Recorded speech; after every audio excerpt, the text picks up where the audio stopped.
Le Var est une région pleine de charme. Ses toitures méridionales, ses oliviers, ses parfums du sud et surtout ses plages et son eau cristalline attirent touristes, résidents, vacanciers. Une affluence qui en vient parfois à saturer la partie littorale jusqu'à dénaturer cet art de vivre si particulier à ce territoire. Je me suis donc aventuré dans les terres à la recherche d'une ville plus confidentielle où retrouver l'esprit varois véritable. Et c'est au cœur de la Provence verte que j'ai découvert une pépite. Ancienne cité des comtes de Provence, Brignoles offre un cœur historique fait de charmantes ruelles. Et alors que la commune est en plein développement, elle conserve parfaitement cette identité varoise que son maire, Didier Brémond, incarne si chaleureusement. Le Var, c'est certainement le plus beau département de France, entre ce qu'on appelle l'Eldorado du Verdon et la côte. Et donc ici, dans cette Provence verte, on est très bien quand on est chez nous. Quand vous êtes à Brignoles, vous êtes à 30-40 minutes de tout le monde, à mi-chemin entre Aix-Marseille et Cannes, Saint-Tropez, les gorges du Verdon. Nous sommes la seule ville où l'autoroute sort dans la ville. Alors monsieur le maire, on sent un véritable essor de la ville et particulièrement sur l'aménagement des espaces publics. Avec notamment la réalisation de bancs autour des arbres et ça je trouve moi la chose absolument magnifique.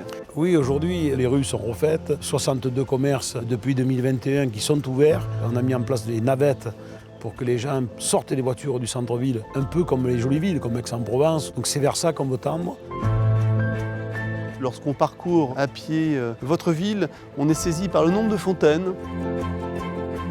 C'est une ville d'eau puisque si on prend Saint-Sumian, quand même la source Saint-Sumian, elle alimente 80% de la population de Brignoles. La ville de Brignoles a aussi la particularité d'avoir donc accueilli quelques stars et notamment Georges Clooney lui-même et sa famille. On a Georges Clooney sur Brignoles, mais on a Brad Pitt sur la commune de Correns, Georges Lucas sur le Château Vert, on a Tony Parker qui vient d'investir sur une commune voisine ici. On voit bien qu'il y a un cadre de vie exceptionnel. Alors il n'y a pas que des stars donc, sur votre commune, mais il y a aussi des entreprises.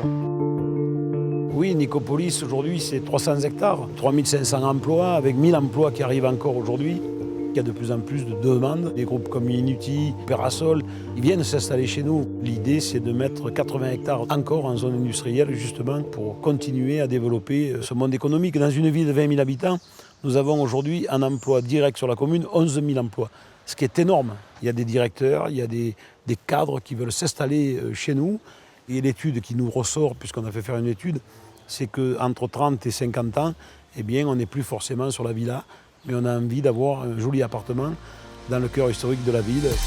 Un changement de société que le groupe François Ier accompagne en proposant de rénover un bâtiment en cœur de ville.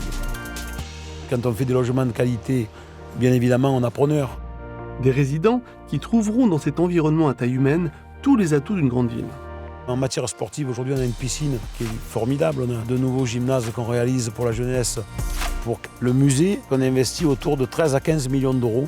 Ça va être vraiment un musée qui sera référence dans le département. On a un hôpital qui vient de rentrer dans le plan Ségur. C'est 21 millions d'euros qui seront investis pour la rénovation de l'hôpital. Alors au moment où on parle de désert médical, ça aussi c'est encore un plus pour notre territoire.